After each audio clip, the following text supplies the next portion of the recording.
আসসালামু আলাইকুম। আমি সৈয়দ মোহাম্মদ মুফাজ্জল সিভিল ইঞ্জিনিয়ারিং 2.0 এর পক্ষ থেকে আপনাদের সকলকে আমি স্বাগত জানাচ্ছি।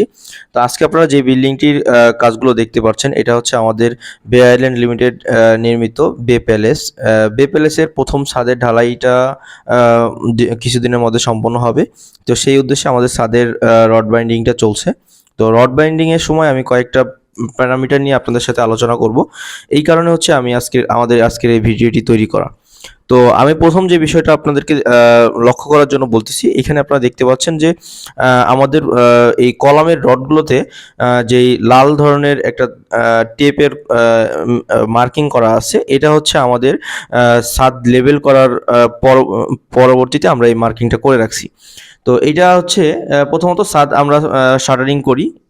আমরা যেহেতু উডেন শাটার করি, উডেন শাটারের এই শাটারিংয়ের পরে ছাদের যে লেভেলটা আছে, এই লেভেলটা পুরো ছাদটা একটা লেভেলে নিয়ে আসি। ওই লেভেলে আনার পরে আমরা একটা পুরো ছাদটা একটা লেভেলে থাকার পরে আমরা একটা মার্কিং করে রাখি। সেটা হচ্ছে এই মার্কিংটা।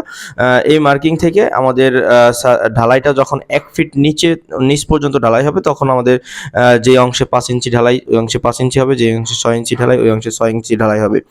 তো এটা হচ্ছে লেভেলিং এর বিষয়টা গেল। এর পরবর্তীতে আপনারা দেখতে পাচ্ছেন লেভেলিং করার পরে আমরা আমাদের পুরো ছাদে আমরা শীট প্লেসমেন্ট করে থাকি। আপনারা ছাদে যে শীটগুলো দেখতে পাচ্ছেন, এই শীটগুলো প্লেস করেছি এবং এখানে আমরা ওয়েল দিয়ে, মানে আমাদের যেই ইয়াগুলোতে আছে, আমাদের যে শীটগুলো আছে, শীটগুলোতে আমরা তেল দিই। তেল দিয়ে আমরা যাতে এটা স্মুথ থাকে, ঢালাইয়ের পরে যেন স্মুথলি এটা খুলে যায়, এই কারণে হচ্ছে আমরা তেল দিয়ে শীটগুলোতে তেল দিয়ে থাকি। তো এর পরবর্তীতে আপনারা দেখতে পাচ্ছেন যে এখানে আমাদের রড সোজা করা হচ্ছে নিচে। এই রডগুলো সোজা করার পরে আমরা রড ছাদে উঠিয়ে ফেলি। এর পরবর্তীতে আমরা প্রথমত যেই কাজটা আমরা করি সেটা হচ্ছে বিমটা বাইন্ডিং করি। বিম বাইন্ডিং এর বিষয়গুলো আপনারা দেখতে পাচ্ছেন এখানে। আমাদের বিমটা সম্পূর্ণ পুরো ছাদের বিমগুলোই বাইন্ডিং করা হয়ে গেছে এবং এটা আমাদের অলরেডি বিমের যেই ইয়া আছে, ডেপথ আছে, ডেপথে প্লেস করা হয়েছে। এখানে আমরা অলরেডি বিমের যে এক্সট্রা টপগুলো আছে, এক্সট্রা বটমগুলো আছে, এগুলো সুন্দরভাবে আমরা এখানে প্লেস করেছি। জাস্ট আমাদের ক্লিয়ার কভারটা দেওয়া বাকি আছে। এটা আমাদের সব ক্লিয়ার কভার একসাথে আমরা চেক করব এবং পরবর্তীতে দিব। তো এরপরে আপনারা দেখতে পাচ্ছেন বিভিন্ন অংশে যে আমাদের জয়েন্ট, যেহেতু আমাদের এই বিল্ডিংটা একটু ইরেগুলার বিল্ডিং, ইরেগুলার শেপের ডিজাইন করা হয়েছে, সেই ক্ষেত্রে আমাদের কিছু বিম আমাদের হয়েছে, মানে একদম টানা বিম পরিমাণ কম। আমাদের কিছু বিম এখানে ওভারল্যাপিং করা হয়েছে, অথবা এই বিম হ্যাঙ্গিং বিম, যেটা টি বিম বলা হয়, এই টি বিমের পরিমাণটা একটু বেশি। এই ধরনের টি বিম দিয়ে আমরা এখানে রুমগুলোকে সোজা সোজা করেছি এবং এই কারণে হচ্ছে আমাদের এই ইরেগুলার থাকার কারণে আমাদের এই বিমের জয়েন্টগুলো একটু বেশি হয়েছে।